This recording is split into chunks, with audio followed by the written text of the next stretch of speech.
So today we're beginning our year on ag, which is of course near and dear to us living in the Salinas Valley. We just heard about the history of agriculture, and over the course of the day, we're going to get different perspectives on issues around agriculture in the Salinas Valley. We're very lucky today to have the executive director of the Farm Bureau for Monterey County, Norm Groot. And Norm has been the executive director for a long time. 13 years. 13 years. We've been working together and against for 13 years. Mostly together. Hopefully together.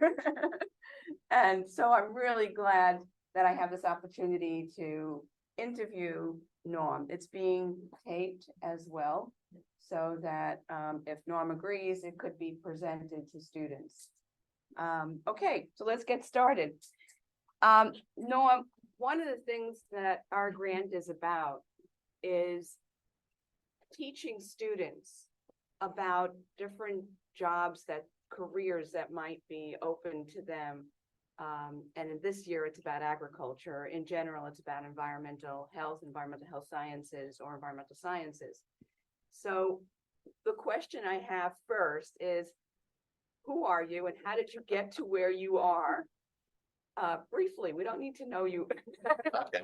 your whole life story, but how did you get to be the executive director of the Farm Bureau? Okay, well, that could be an hour-long discussion, but I'll try and be brief. I think I was predestined to be in agriculture. I am a 10th generation agriculturalist or horticulturalist on my dad's side. He's from the Netherlands, and they had a seed company in the Netherlands, and he was the 9th generation and was sent to America to sell seeds, and eventually decided to stay here. And so I was predestined to be in horticulture since he decided to start his own wholesale nursery in Orange County. And I tried my best to go against the grain, so to speak. I studied accounting and finance in college. Where did you go to school? USC, fight on. And thought I was going to be a CPA. And then halfway through my senior year, decided that I didn't want to crunch numbers every day. So he had at that time an opportunity in his business. They were transitioning from that entrepreneurial fly-by-night type system into something more sophisticated, and they needed to computerize their system, organize it more into a business. And so I said, okay, I'll give you 2 years to help get that back on track and do the computerization and that type of thing. Well, that turned into 14 years because we were having a really good time and we were making a lot of money at that time. Horticulture was on the upswing, so to speak. Everyone was gardening at that time, and that helped, I think. But one of the things I was invited to do at that time was to join Orange County Farm Bureau's board of directors. It's a volunteer situation where people from the various parts of agricultural sector join together in Farm Bureau and advocate for the farming agricultural way of life, including public policy and environmental issues, things like that. And so that really exposed me to Farm Bureau and got me on my volunteer track there.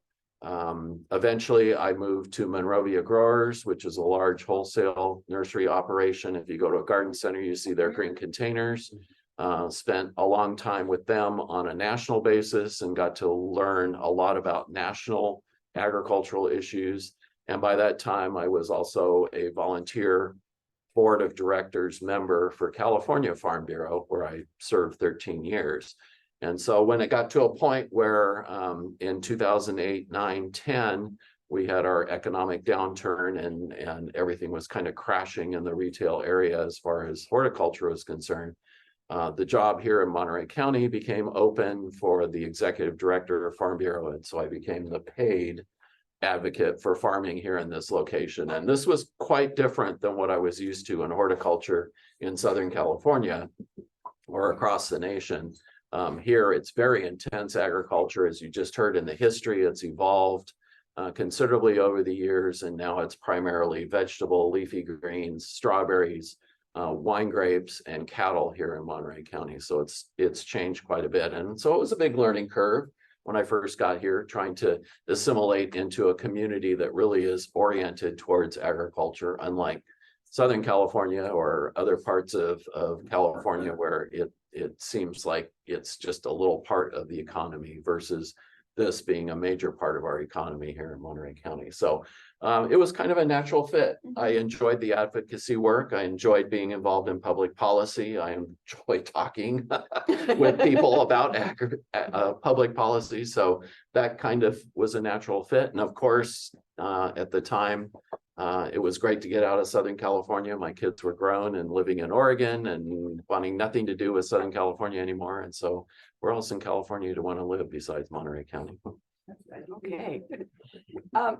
So what is the role of the Farm Bureau in this county or in the state of California? And does every county have a Farm Bureau? Well, I'll start with the answer that yes, we now have a county farm bureau in San Francisco. So we have one in every county in California now, which is really unique across the nation because Farm Bureau is a national organization also. Most just have state farm bureau organizations, whereas California actually has farm bureau offices in every county. So we have 53. There are a couple of counties that share because they're smaller counties. So Farm Bureau is primarily at this point an advocacy organization supporting public policy that supports agriculture and farming and ranching production. We evolved over the years. We really came into being because the University of California was mandated by legislative process in 1915 to create the cooperative extension system to help farmers with their agronomics, improve their irrigation systems, trials of new seeds and different varieties of crops. And so a Farm Bureau office was required for the extension agent. And so we actually had 13 offices around the county because in 1920s, you can imagine we didn't really have as many cars as we have now. And so getting from King City to Salinas was a all day long horse ride rather than a 45-minute drive. And so we had to establish all these offices for the farm agents to be in. And then of course, as things changed and we modernized more, we now just have one office in Salinas. And who funds the Farm Bureau? We are a private nonprofit organization. We are funded 90% by membership dues and 10% by fundraising efforts. So the members are usually agricultural companies. Agricultural companies, producers, processors, growers, shippers, labor contractors, as well as the allied organizations and businesses that support agriculture are also members. Okay, so over the 13 years plus, 13 years in Monterey, but longer in horticulture, what changes have you seen in Monterey County around agriculture? I would say there's probably much more of a sense of environmental awareness in agriculture than there was even a decade ago or more than a decade ago. Farmers here, we like to call them early adopters of new sustainability practices and now regenerative practices. And so we're seeing a lot of that going on here. And I think even in the 13 years I've been here, we see some of those processes change. A lot of it is driven by regulatory requirements, but a lot of it is driven by market influences and also resource availability. Water has changed a lot of what we do here in Monterey County. As you saw in the history, irrigation is extremely important. And now we're looking to develop more crops that are less water intensive, but still produce the same amount of yields or the same amount of product each year. So I think there's a lot of change that's going on. I always say agriculture is always changing because nothing's the same from year to year, whether it's drought to flood or anything in between. We always see things changing, and the science around agriculture is changing very rapidly. Why? Could you expand upon that? Well, I think we're seeing much more research into the regenerative processes and bringing back some of those older style farming methods that respect the community as well as the environment more, getting away from using synthetic inputs, whether it's fertilizer or chemicals, trying to do a more integrated process for pest control management, which is another challenge we can talk about for hours. But I think we're seeing that, you know, here, at least here in Monterey County, we're very progressive in what we're doing and how we're approaching agriculture. And because we are such an intense agricultural system, we are always harvesting because we're producing 3 or 4 crops a year of lettuce, 2 to 3 crops of vegetables. Strawberries are in 10 months of production every year. And so we're always harvesting. So it's not like you have a traditional season where you grow 1 crop of wheat and then you harvest it and you're done. This is an ongoing process throughout most of the year here. And we're fortunate that we have the climate and the water and the soils to do that.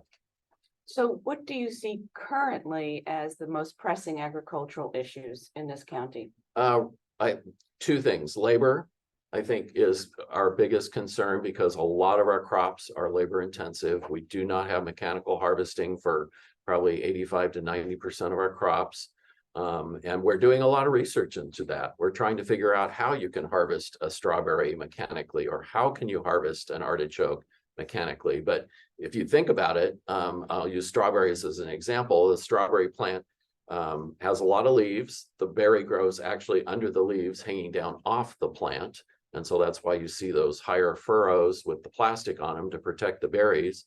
And so you have to have a machine that has multiple lasers that can look at the berry, decide whether it's the right size, the right color, the right ripeness, and then snip it in a fraction of a second that the eye-hand coordination can currently do with the labor.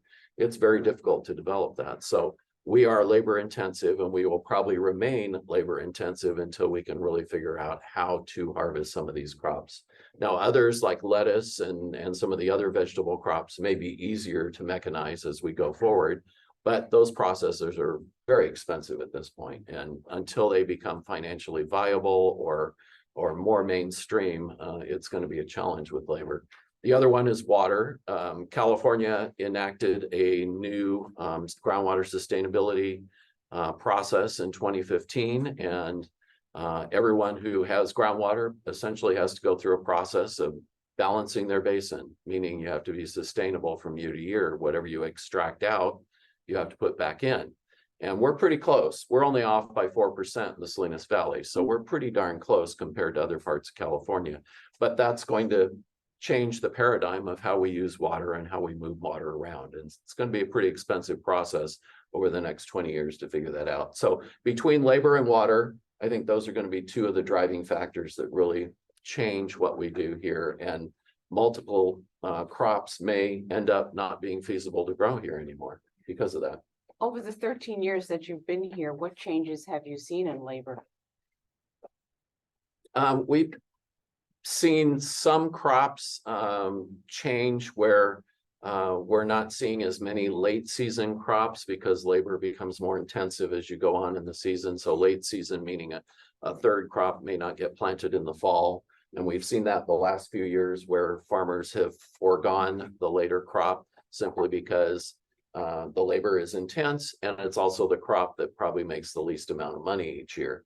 And so we're seeing that change. We're also seeing that land use is becoming a big question here in Monterey County. We have to build 45,000 homes. We have to do that somewhere in the Monterey County area, and some of that's going to be in the Salinas Valley. And we're already seeing Gonzales and Greenfield and others moving towards spheres of influences. We have a big project north of Salinas that is in their sphere of influence. And so some of that ag land may be changed to different uses.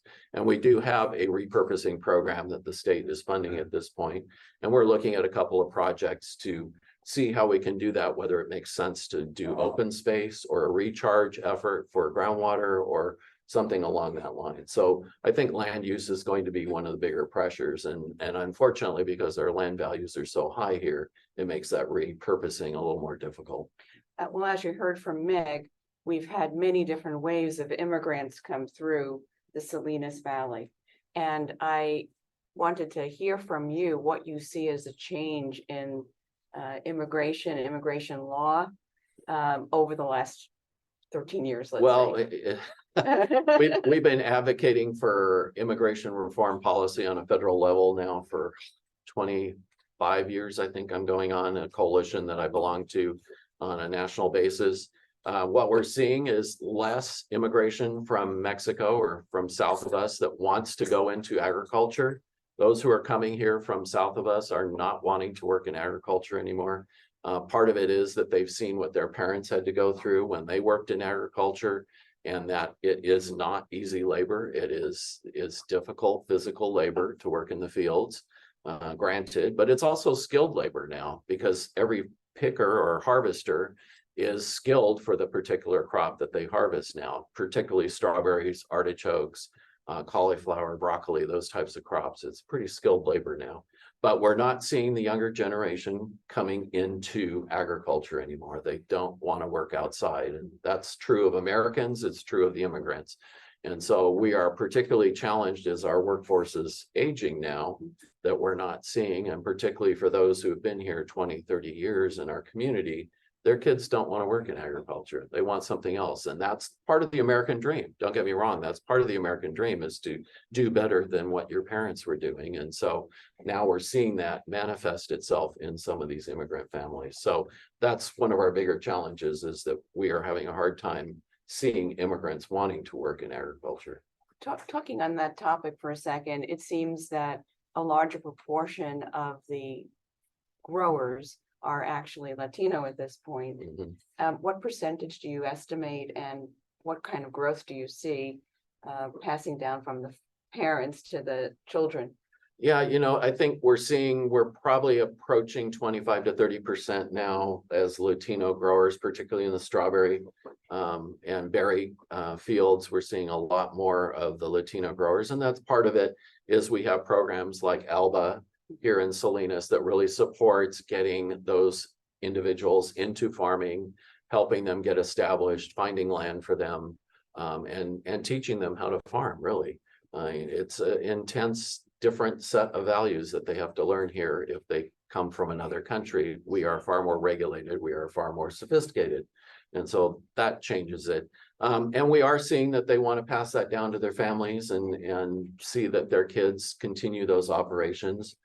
We have a number of families, and particularly in the strawberry field, who are in the process of doing that currently. And so that is the dynamic that is changing, is farms are becoming more progressively Latino as we go along. But we still have a lot of other family farms here who have been in the farming business, so to speak, for 7 or 8 generations now here in the Salinas Valley, and they own land and they lease land. A lot of it, unfortunately, has now gone into family trusts, where the family themselves is not farming anymore and they're leasing their land out. We're at about 60% of our farmland now leased to farm operators. Only 40% is family owned and family farmed. So take us through, like, who owns the land, who owns the business, who is the farm labor contractor? Tell us what's that organizational structure typical in the Salinas Valley? Well, I think most of it is family owned.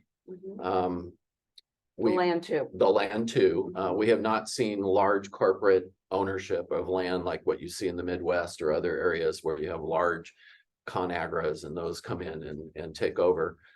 We are still primarily family owned here, which is really great to see. We have a lot of historical families like Taylor and Diorigo and Tanamor and Antle and others that have been on their land for multiple decades now and multiple generations. And we see them operating, but we also see them leasing more land as it becomes available. It's getting to the point where a small farm is not financially viable here anymore, partly because land values are so high and partly because the crop is so intense, the agricultural system is so intense. And so anybody who has less than 300 acres is really struggling at this point. And so you're seeing more and more land becoming available for lease, and the families are backing away from the actual operations themselves, leasing the land out to those who are much larger. And so unfortunately, the big get bigger and the small are unfortunately squeezed out. And that's unfortunately happening all across the country too. But we're fortunate here that we're still keeping the land in families. We see very little land sales turnovers here in the Salinas Valley or even in Monterey County.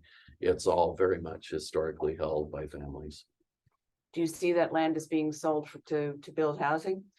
Well, I think those pressures will be coming as water becomes more critical, particularly in some areas like east side of Salinas, where we have a distribution issue and a bit of a water challenge to manage agriculture in that area. And so I think there will be some pressure to convert either to housing or to alternative energy or other resources that are less water intensive. We'll just have to see how that plays out, but it again is up to the individual family to make that decision. And with multiple generations now involved in land, it's going to be really hard for them to make that decision, I think. Do you see, on that topic, do you see more ag land, less ag land of being cultivated than in the past? Yeah, we're kind of at a steady point at this point. We're about 220 to 230,000 acres of irrigated land. For a while there during the 80s, 90s, and early 2000s, we were seeing more cultivation, more wells going in, and more irrigated acres coming in. But now, the last 10 years, we've been pretty steady where we're at. We're actually seeing a bit of a decline in grape acreage in the last few years because the grapevines are aging out, and so they're pulling those out and deciding what they want to do. And some of it has been idled. But I think we're pretty steady where we're at right now. And I think now with the new focus on groundwater, which we're 95% reliant on groundwater in Monterey County, and 90% of that water does go to irrigation. I think those pressures are going to ultimately determine what land use issues we face in the future and whether or not it makes sense to convert it to another use like housing or alternative energy generation. So going back to farm labor contractors, what is the role of the farm labor contractor and how big is that role in the Salinas Valley compared to, for example, the Central Valley? We've seen more and more farms rely on farm labor contractors. Define farm labor contractor. Farm labor contractor is a individual company that hires not only their own employees to do harvesting primarily, but also works through the H-2A temporary worker program to bring workers in for 10 months of the year to help harvest our crops. And so they are primarily a organization that employs harvesters that can be used in different farms. And so the farms themselves contract with the labor contractor and say, I'm going to need X amount of harvest crews per year. Then they determine which fields they're going to need harvesting. For example, lettuce has about a 4-day window for harvesting. And so you have to be pretty nimble to get a crew in right away to make sure that you're harvesting when the lettuce is ready to go, so to speak. Whereas for strawberries, which are harvesting on an almost constant basis for 10 months of the year, the labor contractor may provide a crew on a steady basis for those 10 months. So labor contractor really takes the employment situation of the harvest crew out of the farming entity itself and puts it in a separate situation where the farmer himself can concentrate on growing the crops and not necessarily employing the harvest crew. Labor. Right. So talking about labor, it seems to me that the H-2A visa program has become more important, especially during COVID. And could you talk a little bit about the H-2A program and any other immigration programs that you know of? Yeah, H-2A has become much more critical for us, partly because of the labor shortage that we've experienced over the last. Define it a bit. I'm sorry? Define H-2A. H-2A is a federal program that allows employers and farm labor contractors to go to foreign countries and engage people who want to come and work in the United States for 10 months of the year. And so they pay for transportation to get those employees here. They pay all the documentation. The employer, whoever it is, the labor contractor or the farm operation, has to provide housing. They have to provide transportation, and they have to provide meals. And there's a federal wage mandate too. So it's not an easy program to mandate or work through, and it is fairly expensive, but it's now become the program of choice, so to speak, because we have a labor shortage. We don't have enough domestic workers that are already here who want to work in agriculture anymore. We can't get American citizens to work in agriculture. That's part of the problem. Our domestic workforce does not want to work in agriculture. And so we are now reliant again on immigrant labor and the H-2A program. Here in Monterey County, we're at about 18 to 20% of our workforce is H-2A, and mostly through labor contractors. It has become far more critical for farming operations and the labor contractors to work through that process to ensure that they can have those crews available when they need them. Unfortunately, it's a very bureaucratic process, and sometimes those laborers don't get here on time. Sometimes it just doesn't work out that they get the approval to get those people here in time. So we had that earlier this year when things were delayed because of the flooding that we had. And then suddenly we needed a lot of people to help recover fields, plant new fields, those types of things. And the H-2A program just was overwhelmed. So you said that, did you say 25% were H-2A? 18 to 20. 18, 20, okay. So the other 80%, do you have any estimate, or is it even possible for someone to be undocumented to work in the field still? Well, I know you don't want them to. No. The numbers we use is probably anywhere from 60 to 65% are undocumented. And that's part of the national coalition that we've been working with for 25 years, is to do something about the 11 million people in the United States who are undocumented, who have been here for multiple decades now. I mean, we have people who are part of our community who do not have connections to their former country anymore. And we need to do something about that. We need to figure out how we can document them. And unfortunately, our polarized process in Washington, D.C. has not addressed this issue. We've come close a couple of times getting something done, but each time it gets shot down over partisan politics. And so we need to figure out as a nation what we're going to do, because we created this mess. We created this with the Immigration Reform Act in the late 1980s. We had a loophole and they never closed the loophole. And now we have this problem. And so we need to figure out how we're going to document those who have been in our communities. And they're important to us. They're not only just in agriculture, they're in hospitality, they're in construction, they're in other trades too. So agriculture is not exclusive to the undocumented at this point. What makes the Salinas Valley unique compared to Central Valley? Everyone thinks when they think of agriculture in California, they think of the Central Valley. But what makes us unique here? The biggest difference is the types of crops that we grow. I mean, we are fresh products here, fresh vegetables, fresh leafy greens, strawberries, berries, grapes, although our grapes are mostly for wine versus table grapes, which are grown in the Central Valley.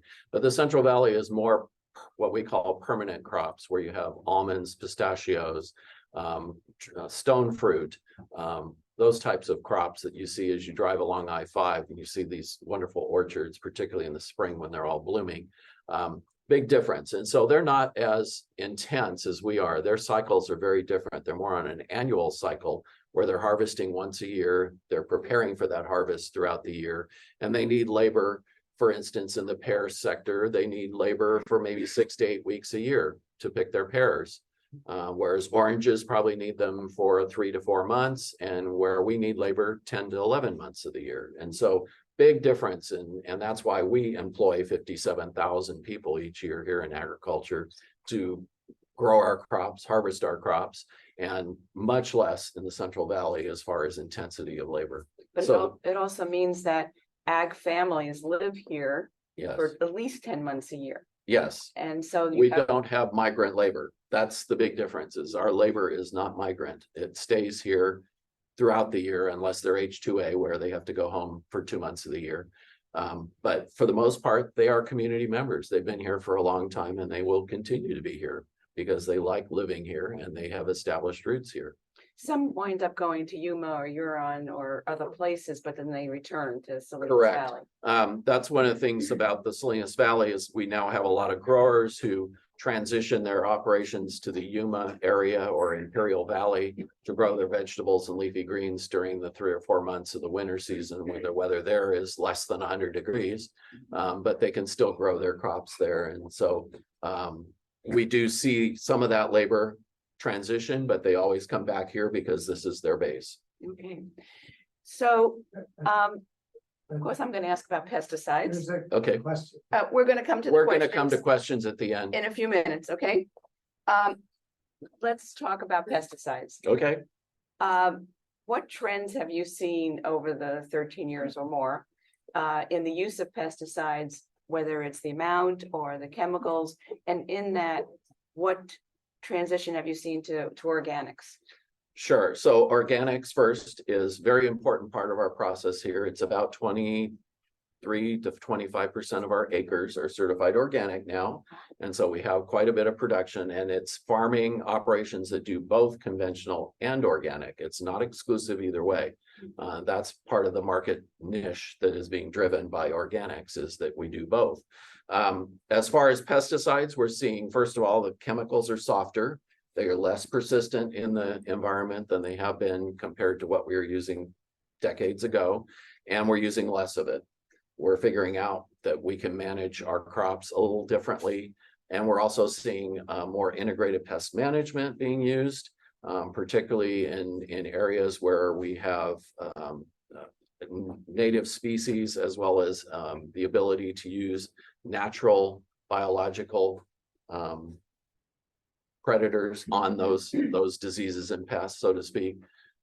And so we're seeing that change. We're seeing that regenerative is really driving a lot of this too. And so we're seeing that, you know, we're not dumping as many chemicals into the environment as we used to. And we're certainly working on the organics and moving in that direction as much as we can. But the point being is that we are losing the war on bugs right now. We have so many pests and diseases that are exotic to California, coming in from all around the world right now. We've got a fruit fly infestation this year in California that is the worst it's been in 3 decades, partly because people are bringing in fruit that they shouldn't, and partly because we don't have natural predators to take care of fruit flies.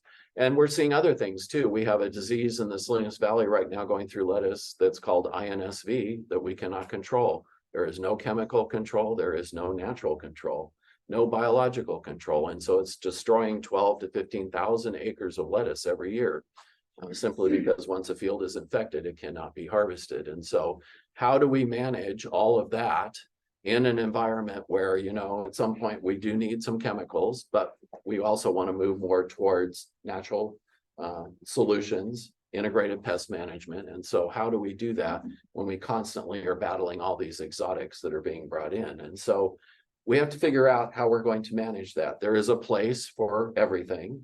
And I think if we're going to continue our food production in the United States at a level that feeds not only us, but the world, we export product from Salinas Valley to 26 different countries, as well as our nation. We have to find that balance. And so the consciousness of farmers is to use less and try and balance that. But we are also looking at a diminished toolbox every year, as California now is looking at neonics and deciding whether those are neonicotinoids.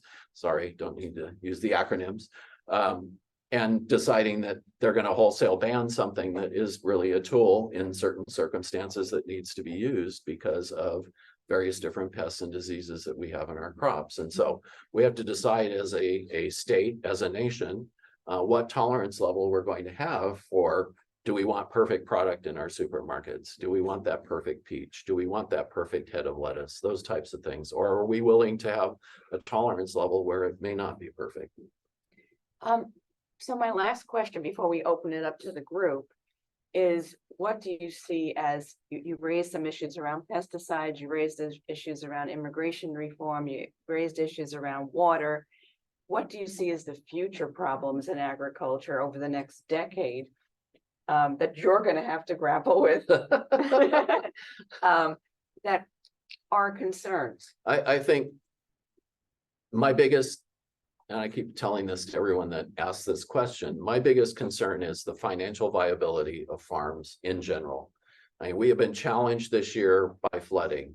We were challenged before by drought. We've been challenged by pandemic. We've been challenged by market influences that don't allow for the product price to recover the farm level expenses. And so this year in particular, we had 20,000 acres of flood. That was pretty significant flooding. We lost a lot of strawberries. We lost a lot of lettuce. Farmers had to start over. There were no disaster relief programs aimed at agriculture here. And so nobody got any money. And so now they're all recovering that. And the bottom line is suffering. And so many farmers this year are probably not going to make money. And in order to continue operations, you have to make money. And so how do we figure out that we're going to support our farming community so that they can farm from year to year when we have changes in weather, we have changes in market conditions, we have this fluctuation between drought and flood that we're going to see more of in California simply because of climate change, whatever you want to call it. It's going to put a lot of challenges on particularly the smaller farmers to make things work. And so my biggest fear in the future is that we're going to get to a point where a lot of farmers just cannot make the bottom line work anymore. They're going to throw up their hands, they're going to lease their land, and somebody else is going to come in who is much bigger, much larger, and maybe not as connected to the community and take over that land. Or the land will come out of production and go into something else. And here, that would be a shame because we have the prime area to grow these types of crops. We have the weather, and even with climate change, we probably will do better because we will have less frost and more constant temperatures during the summer, and we have the soils. So how do we balance keeping farming viable in the future is my biggest challenge right now. Okay. I think with that, we should open up, and I think you had a question first back there, so why don't you ask it? Yes, my question is, I looked at my H2 or the H2A immigrants and my undocumented workers. Is there a difference between their pay, the availability of insurance, housing? Okay, so H2A has a federal wage level that is set each year by the U.S. Department of Agriculture. And so that's a mandated law that they have to go through every year and determine. And that wage level is pretty high for California. It's well above our minimum wage, but we also pay better to our domestic workers here because of the competition for labor and also the skilled labor set that is needed here. So I saw a least recent report that the average farm worker here makes anywhere from $23 to $25 an hour, plus benefits. Most farming operations offer benefits, including healthcare, as mandated by the ACA.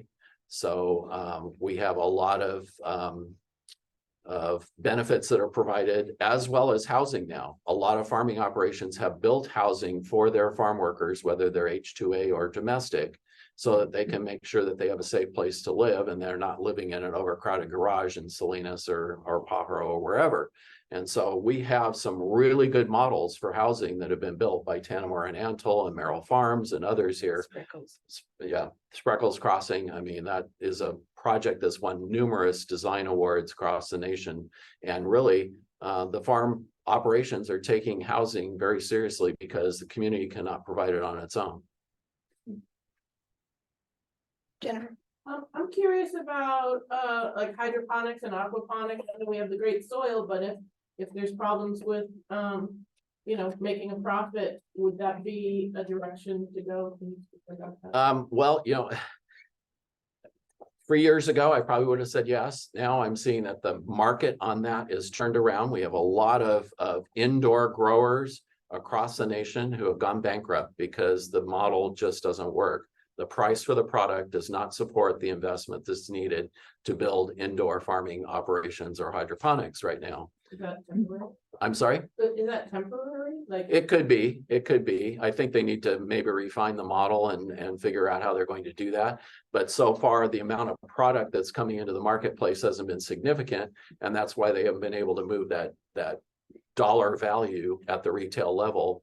And partly because consumers are looking for a bargain every time they go in. They see a head of lettuce and they're going to buy the cheapest head of lettuce. They're not going to buy something that's 20, 30 cents more simply because it's hydroponic, unless they're really tuned into that. Most consumers are not. So we had an organization that actually wanted to build indoor farming for lettuce here in the Marina area several years ago, and they couldn't make the bottom line work. They could not figure out how that dollar would work Partly in an area where we have very high land values, but also because the infrastructure investment initially is just catastrophic. So there may be a place for that in the future. They have to figure it out. But right now it's kind of on this downward slide. It's kind of unfortunate to see it happening because they put a lot of good money into some really good facilities. I think Asa, go ahead. Go ahead, Asa.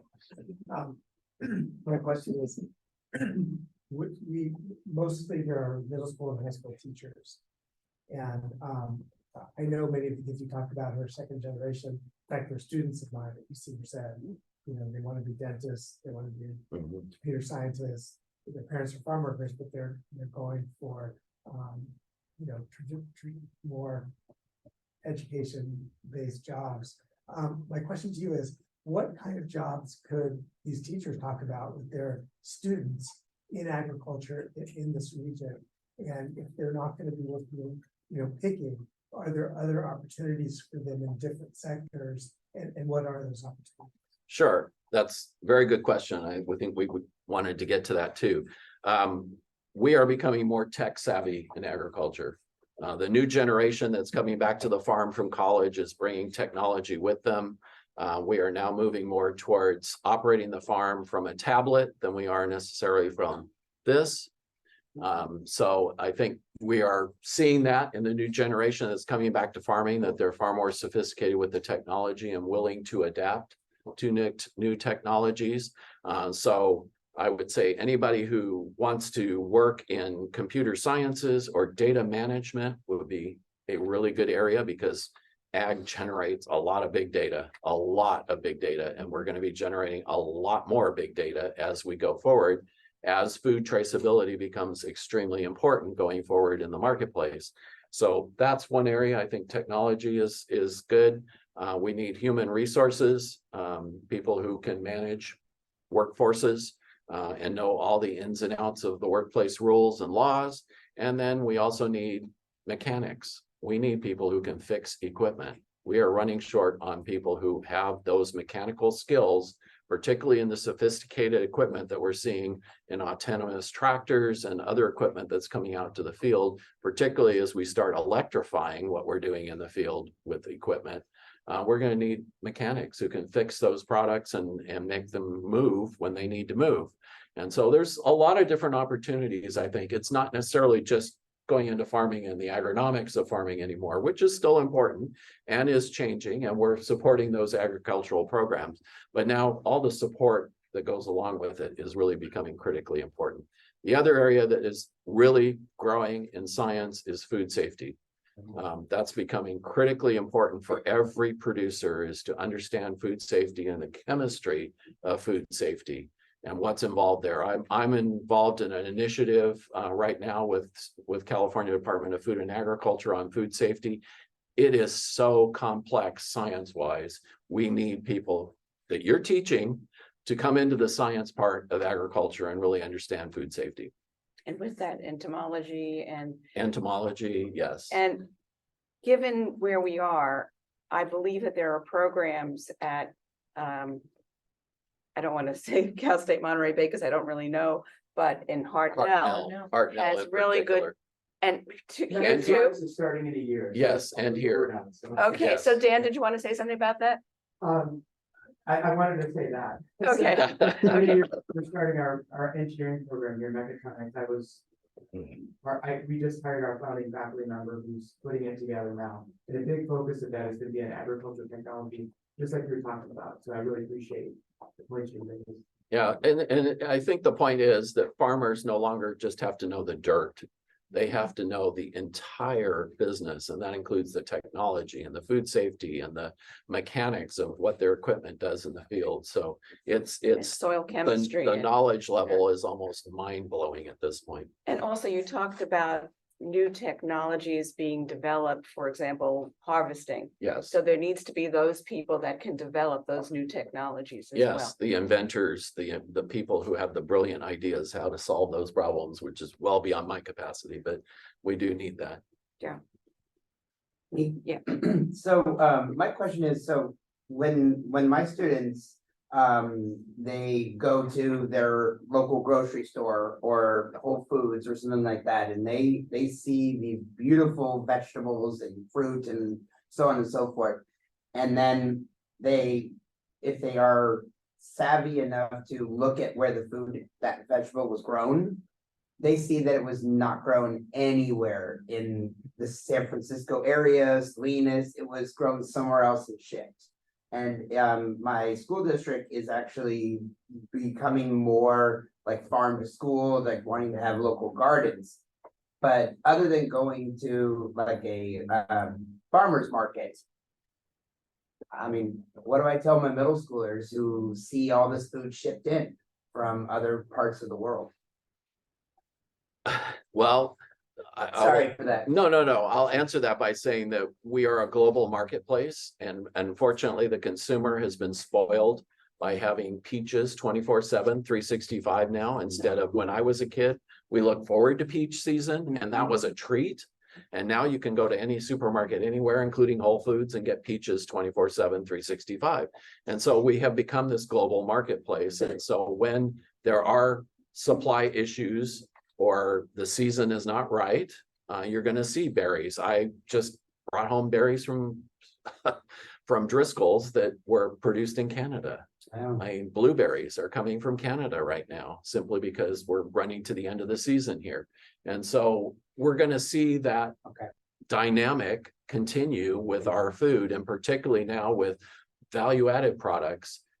It may be grown here in the Salinas Valley and it may end up in a bag, but it may end up somewhere else as a market. So that's the distribution issue that we're dealing with, is how do you keep things local when you're producing it? And we're lucky we have all this great production here in the Salinas Valley, and to some degree, some of it does stay here, but for the most part, you know, we're shipping 80% of our product to other places right now, simply because that's where the markets are. Yeah. And so you're going to see that, unfortunately, and that's just the way it is. The other thing we're working on is a national labeling, source of labeling system that works. I mean, we've been fighting this for years with USDA and all the others in the federal government on how to label where something is sourced and how to define that. And we haven't gotten there yet, but we will. And that will help, I think, in the long run too. Thank you.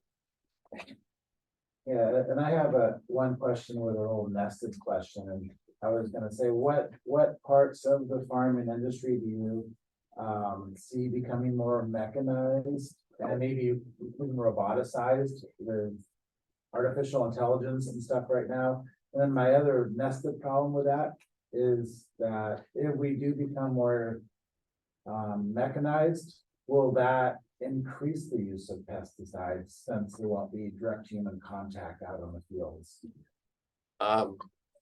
Right now, we're seeing mechanization in areas of the agronomic production. We have automated weeders. We have automated systems that help thin lettuce as you're growing it in the process. We haven't quite gotten to the harvest process of that yet in a lot of crops, as I was talking about earlier, but we are mechanizing a lot of the agronomic processes in the field with AI and with others. I mean, we have many in the Salinas Valley right now, companies that are coming here with their products, helping to mechanize some of that.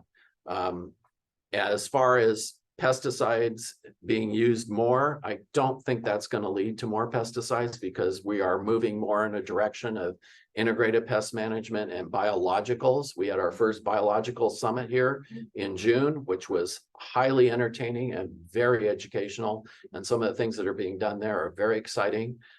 It's whether or not our community is really going to be willing to accept bringing in a biological to control a pest that is not native to our area here. We saw that in Florida, where they tried to combat mosquitoes with a biological, and there was a lot of uproar. So that's part of the community effort that we have to overcome too. So yes, we are mechanizing. What, excuse me. So Wait, last, sorry, I think in the back. Do Oh, you have a question in the back? she's been waiting a while. Wait, we can't see. Okay, go ahead, answer. Last year we were focusing a lot on air pollutants, contaminants. And so I wanted to know a little bit more, because you talked about pesticides, but I wanted you to talk maybe a little bit about herbicides and fertilizers, because right now there's the push for SB 1383 and utilizing our food waste and things like that to decrease the methane and so on and so forth. So I'd like to hear what the perception of farmers is in regards to that. Well, the case for fertilizer is, we're using less fertilizer than we have, because we simply know more science about when to apply it and when the plant is most susceptible to use the fertilizer. And we're not applying nearly as much. I mean, it was interesting. I ran through some old documents in our office when we were cleaning something out, and we found a old document from 1925 that said they needed 500 pounds of fertilizer per acre to grow sugar beets. We're not even close to that, not even close to that anymore. So we are very cognizant of fertilizer. We're using more organic fertilizers too, and trying to figure that out in production, particularly in sustainable and regenerative production.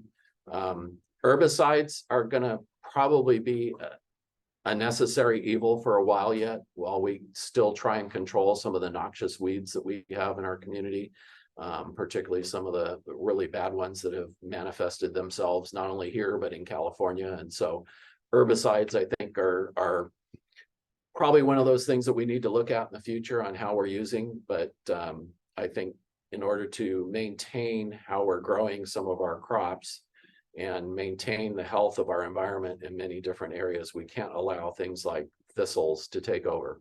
That's just not a possibility in our environment anymore. So we're gonna have to figure that out. But air quality is something that's on everyone's mind. We're lucky here in the Salinas Valley or in Monterey County. We're mostly in an attainment zone. Our biggest problem is dust, more so than any other pollutant. And so we have to figure out, since the Salinas Valley is a wind tunnel and it picks up dust on a regular basis, how do we deal with that? How are we going to manage that? And we actually have processes in place where if it's a windy day, we don't go out and till the field type thing. So we are cognizant of that. But Forest fires. yeah, and the other part of that is electrifying some of our equipment, electrifying a lot more of our processes. We have already electrified all our wellheads, those types of things, getting away from petroleum products. Petroleum products are still going to be necessary at some point in time for various different energy and resource needs, but we can electrify a lot of our equipment, and particularly autonomous tractors. We can get Cal OSHA to allow us to use autonomous tractors in the field. That would be a big step forward for electrics. So talking about electrics, can you mention something about the solar farm and also, about the solar farm? Which, There's a whole solar farm in South County and. oh, Yeah. sorry. Yeah, so solar is becoming critically important in areas where it makes sense. We do have that large array in South County near Parkfield. All that electricity goes to Apple, from what I understand. They contracted for all of that. And we're lucky that the Hearst Corporation, who owns the land there, was cooperative enough to co-use that, not only for grazing of their cattle and their sheep, but also develop the solar facility there. I think it's close to 5,000 acres now, so it's producing a lot. But it makes sense to put solar and wind in the right places. Salinas Valley's a great place for wind generation if we put it in the right place. However, our public policy now prohibits wind generation or anything on slopes. And so we have to figure out as a community, do we want to support alternative energy where it makes sense on slopes, where we can generate using wind? So solar is critical, yes. Just a quick, we've been talking a lot about different types of crops that have been farmed over the years. Do you see a movement towards changing to different types of crops which are more economically effective for harvesting, all the things that are, am I right in asking? Okay. I got that. Yeah, you know, I think there's a lot of discussion about moving to crops that can be mechanically harvested, such as grains. The economics don't play out yet because the land values are so high, and we have to figure that paradigm out and see whether or not that works. I think one of the things that may change that as we progress with groundwater sustainability and land repurposing, if we have to, idling some lands just so that we can balance our groundwater basin. We may find that some of those crops are good, but other choices too. And you can grow dryland wheat, but it's a big risk every year. I grow dryland wheat in Eastern Washington, and every year we worry because if you don't get rain at the right point, you're not going to have a crop. And so it's a big risk on a very high value land situation. And so, yes, we will probably be looking at that, and there may be some shift. I mean, we're already seeing that now. We don't grow asparagus here anymore because it's so labor intensive and it uses a lot of resources. And so that is one crop that we've now exported to Mexico. Jennifer, you had a question? Okay, quick, easy question, hopefully. With Taylor Farms or any of these packaged lettuces or leafy greens and stuff, when it says triple washed, back to food safety, do you personally rewash or would you use it right out of the bag? I pull it right out of the bag. I've been in those plants and I see what they do, and I see the effort that they go through to make sure that the food is properly washed and properly bagged and safe, and that just the sterilization process that you have to go through to get into the plant takes 45 minutes. It's a big commitment on the part of the employees, not only those who are working in the plant, but those who are committed to making it safe. So yes, I pull it out of the bag. Kenneth had a question? Yeah. So you said there's a lot of like investing in the development of mechanization of the harvesting, stuff like that. I know there's a lot of fear, whether warranted or unwarranted, about like the job and like losing jobs to machines and automation. How does the current labor force feel about the development of that harvesting? And does that kind of like dissuade people from getting into that skilled labor? Because if the harvesting becomes all mechanized, why would people become like skilled in doing these crops? Okay, we can spend an hour on this one.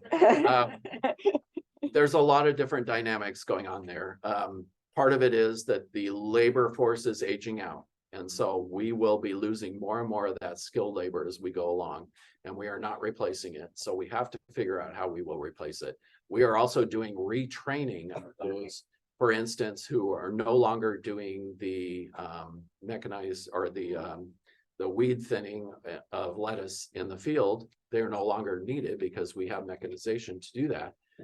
They've been retrained for other jobs. And so we are advancing their skills. Many of our companies here have in-house processes where they are training their workers for other parts of their operation, so to speak, and building their skill level, sending them to trade school, sending them to Hartnell to get more experience. And so we are seeing that transition happening, but mechanization is going to be a only way that we can continue producing what we're producing here, simply because we will not have the labor to do the harvesting anymore. And that's why harvesting of some of these crops is completely critical, especially in strawberries and lettuces. So, Enid. Hi, I just wanted to say, as piggybacking on what Dan said about the mechatronics program starting next year, is the CSUMD has the crop sciences here on campus are just growing and growing and growing, and it's a major investment area for the campus, and there's talk of, putting a farm on campus, so it's really exciting, and I wanted to tell you, Norm, about that, but also you guys too. We have students who are interested. I know a lot of students from Telenext go to, apply to UC Davis because they think that's where you have to go, and then sometimes I know the challenge of the housing fee and stuff. So just to say, CSU is an option for students who are interested in the crop sciences, and also we have in the arts, science communication, things like that. A lot of times our cinema grads are working with the cameras on the drones, or like using, so there's a lot of opportunity here. So just to encourage students, we really want them to come to us, and we want to do a great job, and so they can stay close to home. Thanks. And I think there was another question. Thank you. Any other questions? Okay. No other questions. Wow. Well, I want to thank you very much. We may have to bring you back at the end of the year too, since we'll have more knowledge and a lot more questions, I assure you. Okay, This has been great. Yeah, Thank you no, so my much. pleasure. Norm. Thank you. Thank you. We have a quick break and then we'll go outside and Edith has some really lovely art activities for us. So please stand, stretch, and do whatever you need to, and then we'll be outside. Air outside, they're just gonna be out, we're like, we're done until like, I don't know, with all the hair that will be outside. That's why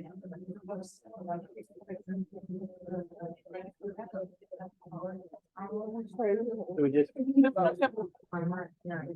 Stop recording, I'm sorry. I don't know. I don't know.